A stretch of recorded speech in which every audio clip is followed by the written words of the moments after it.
Hello, hello, and welcome to the podcast this week. We have a very special guest with us. Her name is Ciara, and she's going to be walking us through her journey of now being in an incredible role where she's going to be making a huge difference. And I'm going to let her introduce herself and tell us a little bit about what she does. Ciara, go ahead. Yeah, so I work in people and culture. I've been doing that for about 3 years now at a small travel company of about 100 people. And I lost my job back in May when COVID hit and travel companies were having trouble surviving. And that put me back on the job market really for the first time ever. I've always had a fairly easy time finding work. I was a teacher initially in my career. Then I was working in sales where it was always very easy to find work in the travel business as long as you had a lot of travel experience behind you. And so for the first time now, I was looking for a new role in a new area and was petrified at the whole process of having to do that. And I think I'd been kind of out of work for probably about 3 months, I think, before I came to you and was just petrified by the whole process and was actually applying for work a little bit half-heartedly and feeling very relieved when companies didn't get back to me because that meant I didn't have to go and do the interview, which was obviously very counterproductive in a lot of ways at the time. Yes. And so one of the things that I loved most about working with you was that you had a lot of really valuable experience and a lot of really valuable accomplishments, but you weren't seeing those very clearly. And so looking from the outside, you were able to kind of have the experience and have the capability to do the job, but in your head, you weren't really seeing that super clearly. So, do you want to talk a little bit about how your journey began and where we started, and kind of what you were thinking about your own experiences and what you were capable of in the beginning? Yeah. So I felt fairly confident in my ability to actually do my job, but was lacking a lot of confidence around how to kind of articulate my value, I guess, to other people and to sort of Mhm. sell myself. And that's coming from somebody who used to be a salesperson. Yeah, So like you were the I top don't have a salesperson problem in selling company. other things, but then talking about myself was a different story. And I had been working for 3 years, just 3 years in this area of people and culture. Although I had like another 15 years of experience in other areas.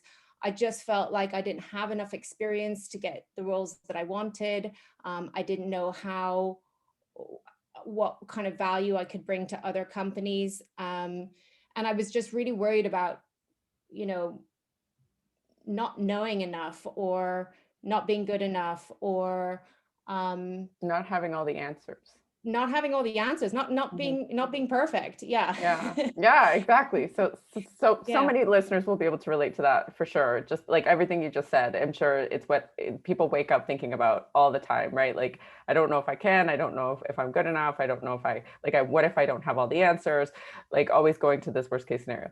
So would you describe the process of kind of turning that around a bit where you kind of started to see like, oh, maybe I don't have to have all the answers, or maybe it's still possible for me, even with these kind of crappy thoughts that you were having.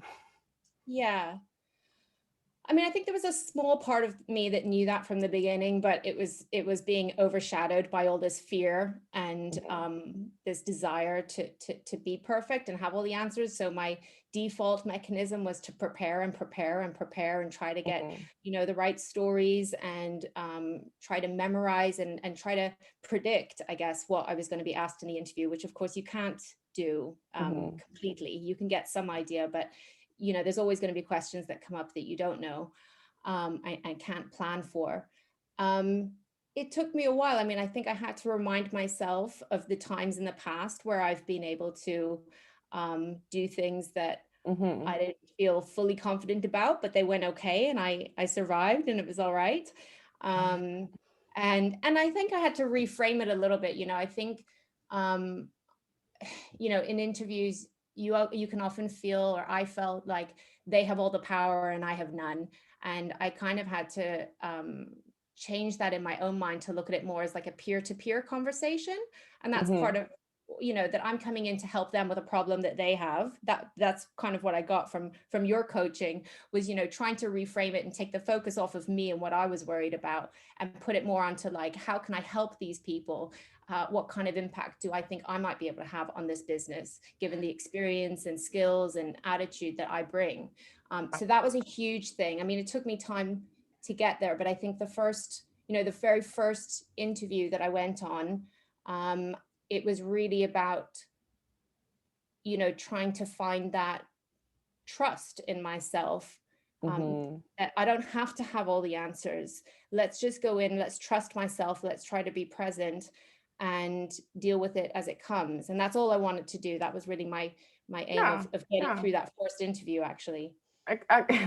Excellent. So that's one thing that I kind of want to emphasize is like the result that you got was going into that interview and just being able to focus on a different thing while you were there. So instead of where you were starting, which was they're going to be judging me and all those thoughts that were creating uh, a lot of uncomfortable feelings and feelings of pressure and nervousness and tenseness, you were able to refocus your thoughts not completely towards the other side of like I can do this and it's going to be great, but more to the point of like what can I offer, what do I have, Mm, and focusing more on them. So it's not something that like you snap your fingers and all of a sudden you become great at interviewing. It's a process, and you mm, you kind of took that first step from like being petrified to like going with like this different mindset to be able to mm, then kind of open up and see the path afterwards, because we know that, and you said it took you some time, but it, in the grand scheme of things, it didn't actually take you very long. Like we haven't even finished working together yet and you are already in this amazing role, which we'll talk more about. But you like in your head you think, oh, it took me some time, but in the grand scheme it didn't take you very long actually. So I just want to emphasize like the process is like a step by step, and this was kind of your first step, like my first interview, I'm going to take this mindset, and we're able to. So how did you feel after that first interview, and not having all, like, I don't even think you had anything that threw you off, because I remember asking you, did anything throw you off, and you realized mm. like I could actually trust myself because I did actually know enough. Yeah, yeah. I think a couple of questions came up that, that wasn't even like a full interview. It was like a screening call. And Mhm. I remember you know, I was practicing this trust myself thing, but I had still prepared for that interview. Mhm. I was Yeah. kind of I was kind of doing both, like preparing as much as possible, but then at the last minute, like the last day, I'm like, okay, now let me just like settle and try to relax and trust myself now. But I had done quite a lot of preparation for that one. And I remember they were asking me questions and I wasn't actually answering. On some of them, I wasn't actually answering the question they asked me. I was answering the question I thought they were going to ask, the one I had Mm. prepared for. Yeah.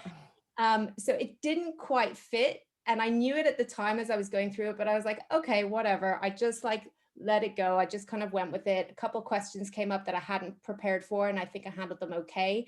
And I came off it feeling pretty good about myself, not because I'd done like amazingly well.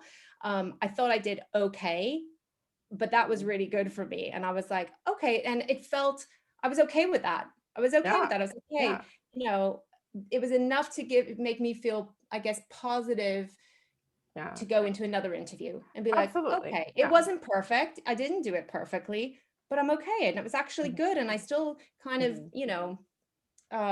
did, You took a yeah, I did all right. significant step forward from where you were before, right? Exactly. And Yeah. that's And that was that's just kind the of like first the call. milestone. Yeah, the Yeah. milestone result. So there's the milestone results and then your ultimate result, I'm going to call them. So the Yeah. results of like going into an interview where you don't feel petrified. You're just, you're there and you're focused on different things, and Mm, leave and be like, okay, that was good. I'm like proud of myself for doing that. right? Yeah. Yeah. And it gave me like that little bit of confidence, that little step forward in confidence that I needed for the next time. And Absolutely. actually, and Perfect. actually I did get a call back from that one. Even I though it was wasn't gonna very perfect, say, it wasn't perfect. I did get the call back to go for face to face. So it gave me enough confidence that walking into the face to face interview, I was like, okay, I feel a little bit more comfortable now with this. yeah, absolutely. I was gonna ask you, was that the one that you did end up getting called back and then yeah. So yeah, and also like you are always going to be harder on yourself. Like that's something that I've talked about before on the podcast is we think being our own worst self critics is something that is helpful or we're supposed to do, but in the end it doesn't really help us. So Mm, yeah. yeah, awesome. Yeah. So that was kind of like a good demonstration of like the first step in the process. So if you're having trouble getting over something, you feel really scared or really terrified to do something, and then you have these little shifts and then you're able to go and do it, even if it wasn't perfect or even if you didn't get the ultimate result right away, that is still a big win. And I think that what people don't do is they kind of discount them right away. Like, so you, like when we worked together, Mm, we're like, yeah, that is actually a big win for you, and that kind of gave you that kind of forward momentum of like, yeah, that was a big win, that was a big deal for me, yeah. right? Even though I Yeah. didn't get that offer right away, like it still counts towards the ultimate goal, and Yeah, so for me it was huge. For me it mhm, was huge because I was that scared and I had built up this big fear. And I think mhm, fear just grows the longer you do nothing about it really. Like mhm, the fear grows and I knew I needed to step into that space. I knew I needed to actually, you mhm. know, do go into the interviews and just try it out for me to gain that confidence. And so I knew that it was just a small step, but for me it felt really huge actually. Yeah, exactly. And so, and being able to see that and being able to be proud of yourself for that was a big part of what kept you going and ultimately to the ultimate result that you ended up getting. So it's Mm, important for people to see that because a lot of the times people will go, they'll build up the fear, same thing. They'll go and do it and they won't get it. And then they'll be like, oh, I knew I wasn't good enough. I knew it wasn't going to work. mm, Instead of looking at mm. it like you looked at it, which was like, that was a big deal. I did that. Right. And Yeah. that's a huge step forward. So I think that's how we need to be looking at all of our process. Like when we're going through something, we're not just immediately going to get it right away, not to expect to, but just be like, okay, all these steps count towards where I'm going and they're Yeah. all meaningful. Yeah. Yeah, I mean, exactly. And I think that was one of the things like me, one of the ways I approached it was it's all learning. It's all learning. And the only yes. way I can kind of really get the learnings is by going out and doing it. And Hmm. so um Yes.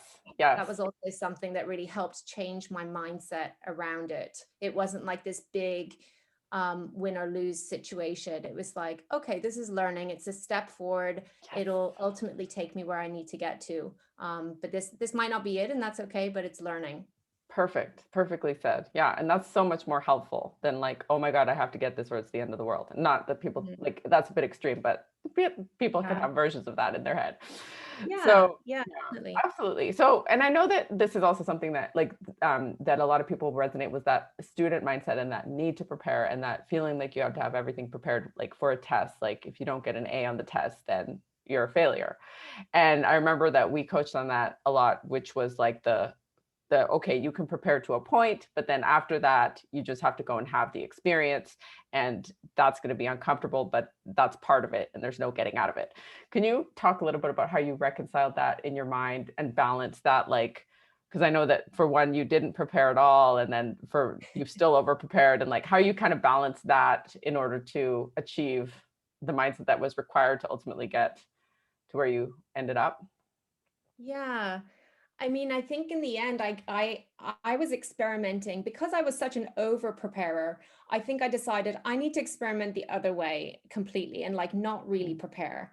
Mm-hmm. And just really again trust that I know my stuff. Like I do know my stuff, and it's not one of the things I kept saying to myself is it's not rocket science. Like what I do is not rocket science. Like I have a good feeling around it. I know my stuff. I read a lot around it. I don't need to study up more for the interview.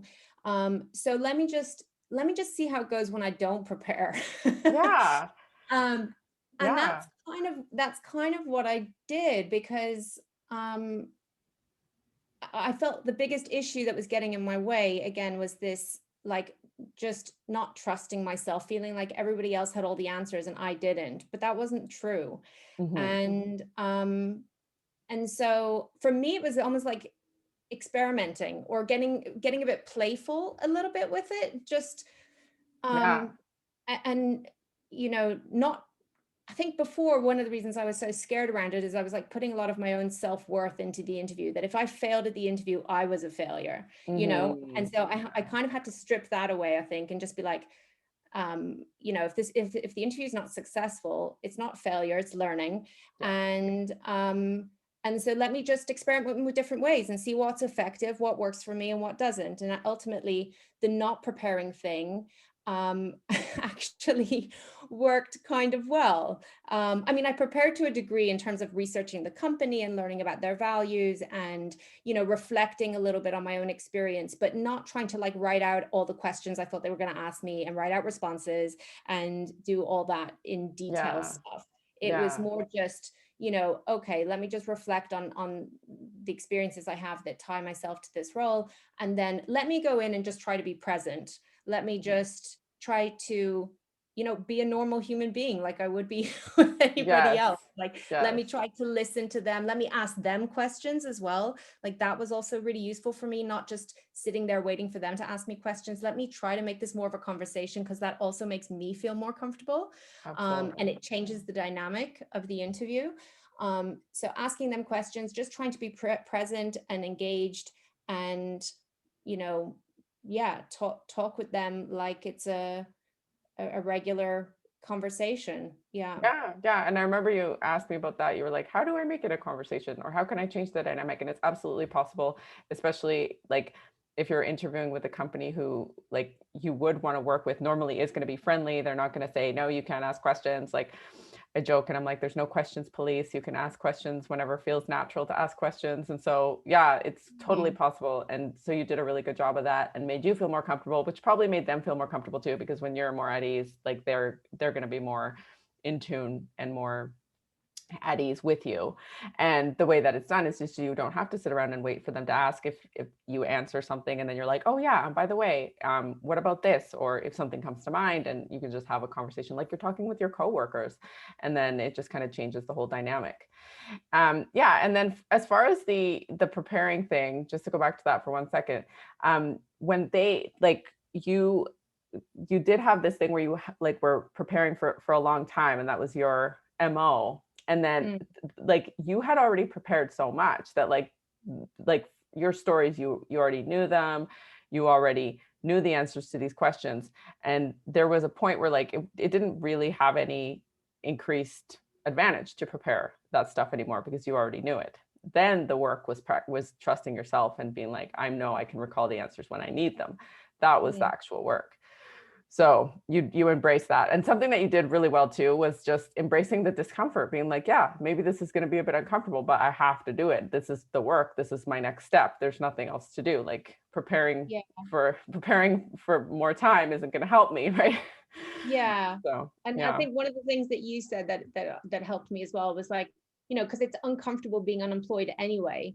Yeah. And you would say to me, look, it's already uncomfortable. So this is all, it's uncomfortable either way. You can either go out Hmm. and do this stuff and it's going to be uncomfortable, or you can sit at home and not do it and it's also going to be uncomfortable. And so I was like, okay, you're Yeah. right. So then you It took feels that. crappy either way. So let me do something where at least I'm moving forward, Yeah. and doing something about it.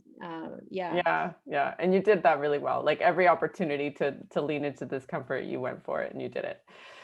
So, absolutely. And so do you feel like because you mentioned you said you did feel confident in your abilities, but I do know that you had some limiting thoughts around your abilities, like about thinking that other people might be better, or that they Mm. might have more experience, or that they might have done the same job in multiple companies before, that therefore that made them more desirable and things like that. So you still had to kind of become aware of those thoughts and the fact that they were holding you back, and then kind of see yourself in a new light, like seeing yourself in a way where you really had value to offer. Can you talk a little bit about how you feel about your value now?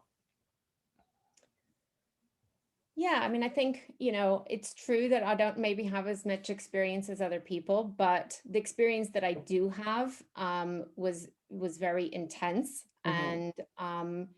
and I was responsible at my last company for building up the the people and culture team from scratch. Um, and I, I know that the value I bring to any company, um, you know, I know that I will work hard at any company to understand what I need to do and figure out how to do it, even if I haven't got the experience behind me. So um, Hmm. Yeah. I think in terms of my own value, I think about it in terms of my initiative and my creativity and my curiosity and my ability to, um, I guess, figure things out Yeah. more than anything else. Yeah, exactly. So you had to kind of draw on that, like the experience from the past did not equal your capability in the future, and all Mm, those unique characteristics that you would bring to the role. And also just like your personality, which you were able to, in the end, let shine through at the interview as well, which I think had a big factor on why you were hired where you ended up being hired at. So yeah, just that's a good different perspective to bring to light. Like it's not all about the experience. I mean, you had enough experience to get an interview. That's all that mhm, really was required. And then after mhm, that, it's not about the experience anymore. It's mm. about all the other things. So, what do you think was the main factor that shifted in your mindset, or if there was more than one? Well, I think it was this issue of trust in myself and in my Hmm. capability. Um, and just dropping that need to be perfect, Hmm. realizing that it's okay to not have all the answers, and that actually, as you said, the interview is not just about having the answers. Skills are part of it, and having maybe some stories is part of it, but it's also about your connection and your likability and your personality and your attitude and your passion for what you do, Hmm. which in the job that I ended up getting, I was really passionate about that, and I think that did come through in the interview. And again, it wasn't a perfect interview, but I think I thought about it as well. And you said this to me, put myself in their shoes, and I actually have been in their shoes because I was a Hmm. head of people and culture. I used to hire people. Hmm. I used to be in the other seat, and what you're also looking for in the person that you're interviewing is, yeah, their passion, their curiosity, their drive, their potential, all of those things. And do I want to work with this person day in and day out? So in addition to having some of the right skills and experience, there's all these other things as well. And I know that they count a lot, and I would rather have somebody on my team that has all those qualities, than somebody that's like an expert 100% of what they do, but doesn't really connect Hmm. with people or relate to people in the right way, Hmm. especially in the role that I do. Yeah, I was Maybe in gonna some roles say, it's yeah. not as important, but the relationships I build with people are really important, in my job, and that has to be strong as well. Yeah, absolutely. And yeah, as I said, I think or as I was thinking, I think it is more important, especially in your job, and the fact that, and the fact that you had all this, right? Like you're like, yeah, I am actually really likable. I do actually get along really well with people. I do actually have all these things to bring to the table, but you forgot about them because you were concerned about being judged, concerned Yeah, about not being enough. And it's like, well, yeah, when you're not focusing on that anymore, you can actually let them see who you really are. Because sometimes yeah. they like, if you're going in there over rehearsed and like really like some people when I'm coaching them, we'll be practicing an interview story or something, and I'll be like, so what would you say if they asked you this? And they immediately go into like this robot mode, and I'm like, wait a second, where's the person I was just talking to? But that's the funny thing though, because like when I was, before I connected with you, I was looking online, I was watching YouTube, I was Googling these things, trying to, find out what are the answers I should be saying. And it just felt like everybody online that was giving advice on this stuff was giving you kind of like an overly rehearsed answer, Mhm. following, always following the star method and always doing this. And it didn't feel natural to me. And I think I was trying to emulate those answers, Mhm. and it didn't Yeah. feel right for me. It didn't Mhm. feel right for me at all. And so I had to just find my own way with it, I think, a little Yeah, bit. exactly. Yeah, exactly. And that's something that I think that a lot of people look at, and that's why, like, that's because I've come across this a lot. Like, people are like, "Oh, but I have to say it perfectly. I have to have this exact answer right," and they miss the whole part. They miss the whole mindset piece, like where they're not thinking like, as you could say the right words, but not say them in the right way, or not be relaxed, or not be genuine, and the words won't Mhm. land in the same way, right? Mm, So the words don't matter as much at all. And that's yeah, where a lot of people don't like, they don't really teach about that, or they just want to give, because what people want is a script. They're like, give me the script, tell me what to say, and then yeah. I'll get the job, right? And it's like, well, if that worked, then everyone would have jobs because there's lots of scripts everywhere. So I'm just missing like these key components of like digging a bit deeper to see like, okay, what is really the reason why like this you're not being successful here, right? And so really uncovering that with everybody's specific mindset is going to be a bit different, and they're going to have different blockers, which is why coaching is so Mm, useful.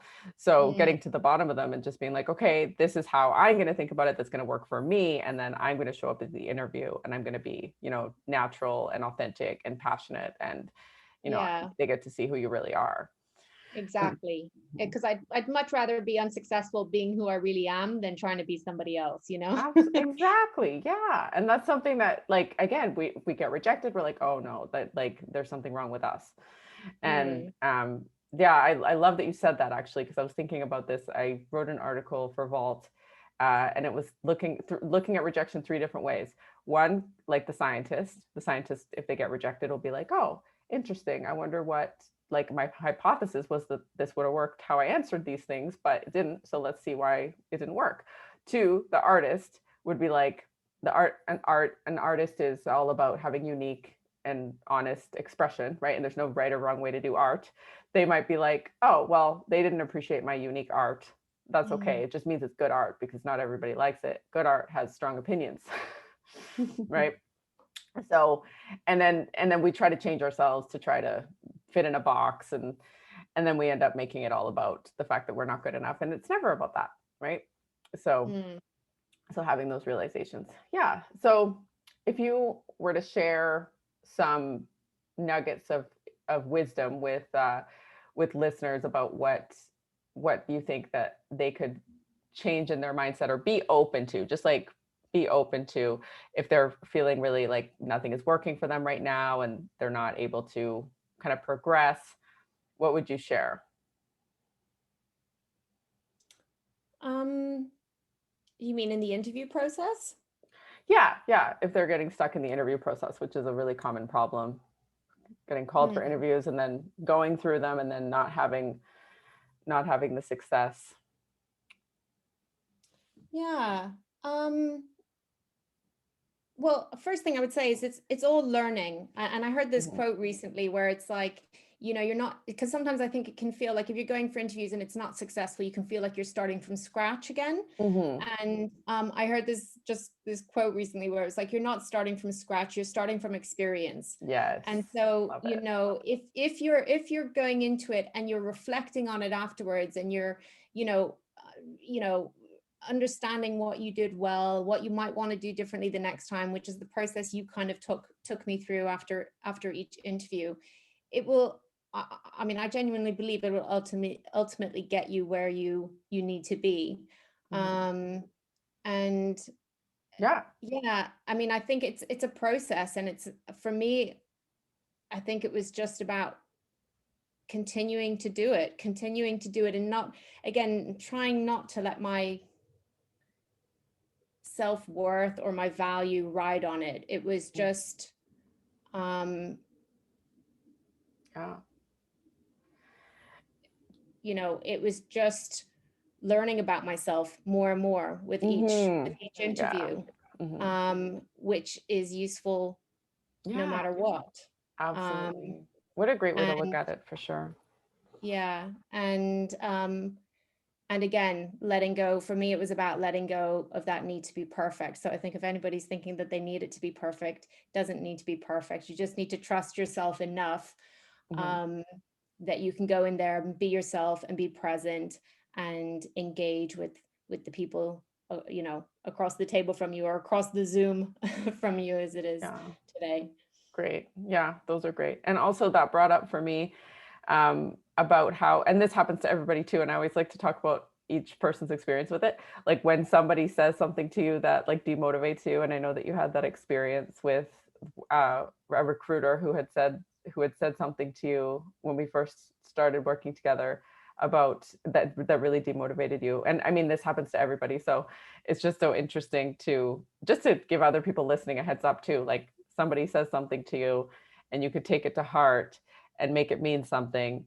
And we can look at Ciara now after what this recruiter said and see that obviously it didn't mean anything. But at the time, it really seemed like a big deal. Oh, You want to talk about that yeah. for a minute?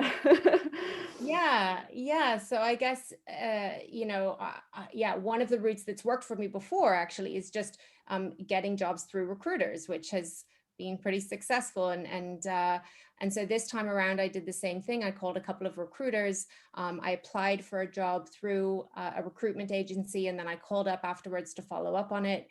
And when I spoke to the recruiter, she was like, "Oh, you know."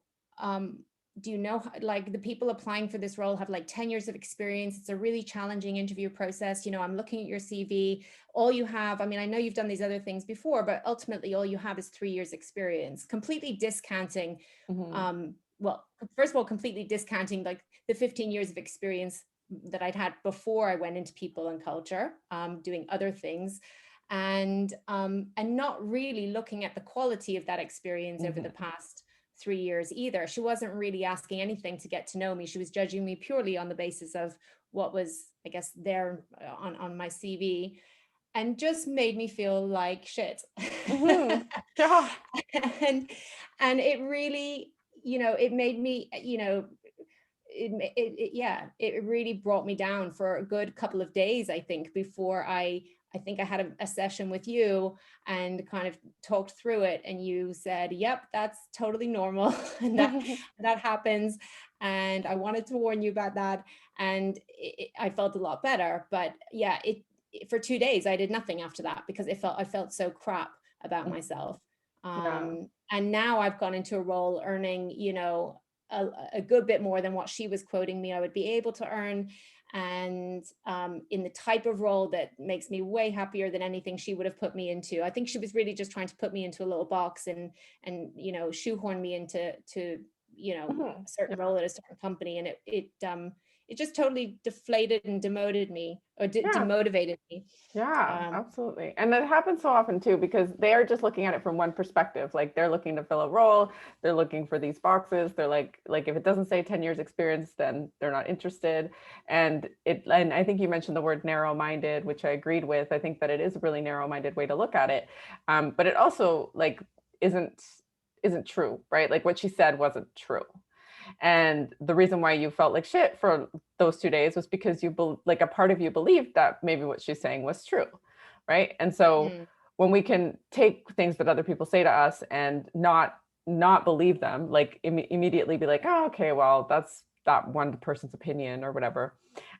We can, we don't have to get in our own heads about it and actually stop, because I've talked to people who somebody has said something to them and they've given up on their entire dream because somebody said, "Oh, mm, you're never going to be able to do that." And this is mm, one person's opinion, who has one experience, who's looking for, like, they have one agenda and they're going to go off and live their life and not even give you a second thought. And yet you've given them so much of your time and energy based on what they said, thinking that it could be true, that it's just really sad to see. So now we can fast forward and of course look back and be like, yeah, that wasn't, like, there was no ounce of truth in what she was saying. So it's just good to go through that and be able to give other people the perspective of, when other people say things to you, you get to choose like what you, if mm, you believe it or not, and what you're going to mm. do with it. And yeah, there's a metaphor that I like to use. It's like, would you let someone come into your living room and take a dump and then leave? And it's like, well, of course not. But like, people do that in our brain all the time. It's so uh, true. It's so true. yeah, so it was good that like you were able to work through that and see that. And now if anyone says something like, and now in the future you can take that learning with you, and like if someone says something to you that really makes you feel bad, you can question it and be like, is that really true? Like Mm, do they really know me? Do they really understand me? Probably not, right? Like just mm. from looking at your resume. So Yeah. Yeah, yeah. And then what I wanted to talk about your successful interview and how, like, why do you think that was, why do you think you were able to be successful? I think a big part of it was you were at the point where you were now showcasing your personality and you were being human and you had your, you were aware of the value that you were bringing. But I want to hear your thoughts on what you think made that interview successful. I think from the beginning, when I saw the job ad and I researched the company, it just felt like such a great fit for me. It felt like completely aligned with who I am and my values and my my whole belief system around people and culture. So it felt like such a great fit from the beginning. I knew um like the job ad spoke to my soul. Hmm. Yeah. Which sounds kind of funny, but it was a really well written job ad and I just thought I'm perfect for this. Hmm. And I felt really confident in myself because, and I shared it with like everyone I knew and they're all like, yeah, this is so you need to go for Hmm. this. Hmm. And um and and I think that in itself, feeling such a close alignment with something which I Hmm. hadn't really felt in anything that I'd looked at before, was more about me trying to fit into what they wanted. This one really felt like great fit for me. Hmm. And I yeah, and so that made it that much easier. I think going into the interview process, um feeling like I didn't need to be anybody else but who I am, because actually um they are a reflection. It felt like they're a reflection already of who I was. So I just needed to kind of show up and um yeah, You be show them you. what I can Yeah. do basically. Yeah. And I mean, like, I do resonate with that too. Like a lot of my clients, they'll be like, yes, I was really aligned with the role. And I think that's why I got it. So like they were kind of having thoughts like, yeah, this is me. I'm perfect for this. Like I want this and I would do a great job here.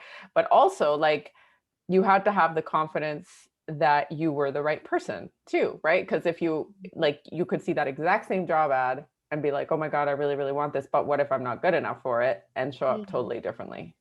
So mm. how do you think you showed up that made you be able to connect in the right way and show your value and yourself in the right way to be able to land the role? Because you could still be perfect for it and not get it. Like that's happened with people in the past because they're aligned with the role and they think they are, but then they don't have the mindset to support that. Mm. Well, I mean, I guess alongside the alignment, I mean, I did have a lot of the skills they were looking for. And I think my collective experience was really useful. It wasn't just drawing on the experience I had in my last 3 years of of my career. I'm going to be delivering workshops, and I was a teacher for a number of years, so it's drawing on that. And I worked in sales for a few years, and this is like the company I'm working for now is a consultancy, so you're working with clients. And so there were a number of different skills that I've built over my career that I felt I had to offer. I knew that I had value to offer outside of like a traditional candidate, Mm-hmm. maybe. Mm-hmm. Because I have had a varied career and I maybe see things in different way, and they're kind of out of the box thinking. They're not a very traditional kind of company. And that's, Mm-hmm. again, that's kind of You were reflective of my looking at it that varied way. Yeah. experience. You were looking at the job description in that way of like, okay, this is what I can offer, this is what I have. Because you could have just as easily been like, well, I've never worked with different clients before. I've never done this Mhm, specific thing before. Like easily could have thought that, right? Which is also something that people do when they look at the job descriptions.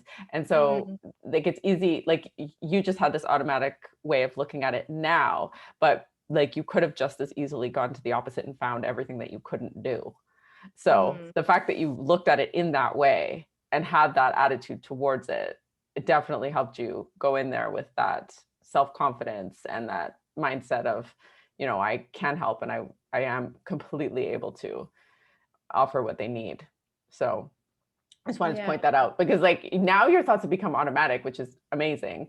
But like there was a clear difference to you before and you now, where now you're like, oh yeah, now I'm looking at what I need to look at that's going to serve me the best in getting what I want, versus Mm, before where you were like looking at the things that were not helpful and wondering like, what can I do to get unstuck or get out of this? So, and I think you just progressed really quickly. So I want to give you props for that. But you're not like also just like slowing down to realize it, like being like, yeah, I am looking at things in the way that serves me the best now. Yeah, I mean, I Yeah. don't, yeah, don't get me wrong. I definitely had that feeling with a number of other Mhm. jobs where I would just look at it and then, Mhm.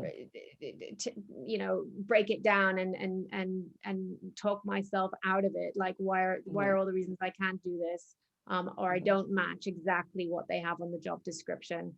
Mhm. Um, so yeah, definitely had a number of those experiences as well, Mhm. and um, Yeah. yeah.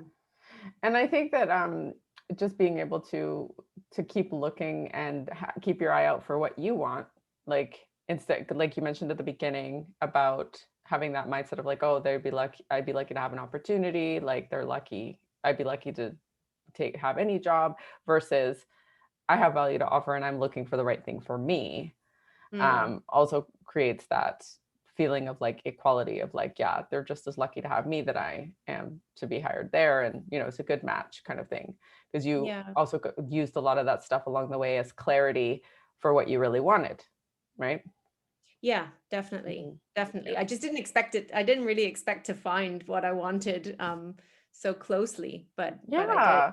And And yeah. I think, yeah, and actually thinking about that back through some of our conversations, I think that like you did that work as well, that mental work of clarifying what you really wanted, because we had conversations about what parts of HR you really were passionate about, what you Mm, enjoyed working on the most, and using the opportunities along the way that maybe didn't work out, or using the job descriptions that you saw as data and information to clarify what it is you really want. Because when we know what we really want, then we're going to be able to see it when it shows up. mm. Yeah. Yeah. So, Yeah. yeah. So yeah, I think you deserve credit for like attracting that too. Like with all that stuff that you identified as we were going along the path to get there. So yeah. And how is your new job so far? Yeah, it's really good. I'm still onboarding, so it's still there's still a lot to learn. And it's I think we've already been talking about this, but I still am finding some of those um thoughts that came into the initial interview process now coming into my job in terms of wondering if I'm good enough, having that bit of imposter syndrome feeling now that I'm in the role. I'm like, oh my God, there's a lot of new stuff for me. And I'm trying to catch those thoughts now Mhm. and and change those thoughts and have a healthier mindset towards it. So I guess, yeah, it's a process that's gonna continue because I'm those thoughts creep in different areas in different ways, and so yeah, Yeah. I'm very grateful that I still have you as my coach to Mhm. kind of carry on working through those. But yeah, the job is going well. It's very supportive team, very collaborative team. Still feels like a great fit, but it's uncomfortable. It's Mhm. uncomfortable because it's new and it's a challenge and it's taking me out of my comfort zone. And on the one hand that's very exciting, on the other hand it's scary, Mhm. and but I know it's gonna lead to growth for me, and it's it's all of those reasons, the variety, the challenge, the learnings, that I wanted to get the job in the first place. So um Exactly. you Yeah. know It's ultimately what we want, right? Like, yeah, I remember one of our conversations we were talking about like if you're not uncomfortable, if it's too easy, then you wouldn't be happy with that either, because you'd be like, well, I need to grow. Like if something I hear from people so often is like, there's no more room to grow in my position, so I need to leave.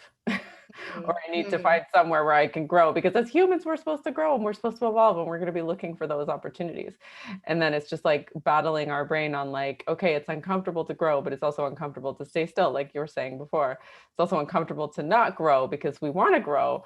So embracing that and growing in the way that we want to, right? Like you're doing something that you love and you're passionate about, and there's no better way to grow than to be offering your value and stepping up in a way that serves others while you're Yeah. growing, right? Exactly. And this is what I try to bring it back to Yeah. is the impact I can have on other people, on other Yeah. organizations, because now I'm working in this consultancy where we're helping, to bring, you know, to help startups and scale ups grow successfully by putting their people first, which is something I'm super passionate about, and has the power to impact a lot of people in very positive ways. And so that's where I'm trying to keep the focus and think Mhm. less about me and all my insecurities around my capabilities, and trust that I will be able to do it. And if I don't know how to do it, I'll figure it out, and Yes. keep the focus on, yeah, the Yeah. impact I can have on those Yeah. organizations. And also the fact that you know so much more than they do anyway, because you've been like 3 years of intense experience, the passion, the time you've spent thinking about these problems that they're having. You have so much more to contribute than they do because that's not where their focus is every day. So Yeah, even if, you like there's no way you wouldn't have something new or something to offer because of yeah, just the sheer facts of the situation. yeah, So yeah. exactly. Yeah, well, that's amazing. So I'm so happy for you in your new role, and I'm excited to continue working with you, and I'm so proud of you. And yeah, is there anything else you wanted to add to No, I mean, any just a final thank you. thoughts? Yeah. No, just a thank you to you for, getting me where I am right now. I mean, I still have a ways to go. Don't get me wrong. I feel like this is a work in progress, but to think 3 months ago, I mean, it's basically 3 months, I think, since I contacted you and really Yeah. started, job hunting for real. And now I am 2 weeks into a job that I never thought I would get in the middle of a pandemic. And Yeah. it's crazy. I can't quite believe it at the moment, and I kind of want to say, oh, I was just lucky, but I know there was, you know, yeah, Yeah. there was a process to get me here. And it happened to come rather quickly, and maybe there was a lucky component to that. I'm sure there was. But thank you for keeping me on track, holding my hand through it, and and making me Yeah. feel better on those days where other people were bringing me down, because that's a huge part of it, is just maintaining that resilience a little bit through that Yeah. process. Well, thank you for your thank you. So I would love to take all the credit, but really it was you. And I mean, I find it like this coach client relationship is kind of fun because it's like you did the work, right? But like I know that I gave you tools and support and guidance along the way, but I know that you had to show up and do the uncomfortable work anyway. So it's kind of like this win-win situation because I love to Mm. see you succeed and you ultimately are able to now see what you're capable of and able to do a lot more because now you've built that confidence in creating this result. And yeah, I mean, it is tempting to think that, oh, there was some sort of luck involved in it.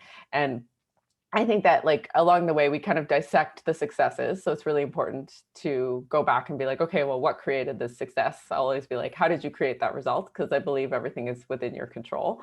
But yeah, I think that you don't give yourself enough credit sometimes. So that's something that we're working on, celebrating and giving yourself enough credit. Work So in progress, like I said. yeah, yeah, always. The work is never done for me either. So totally.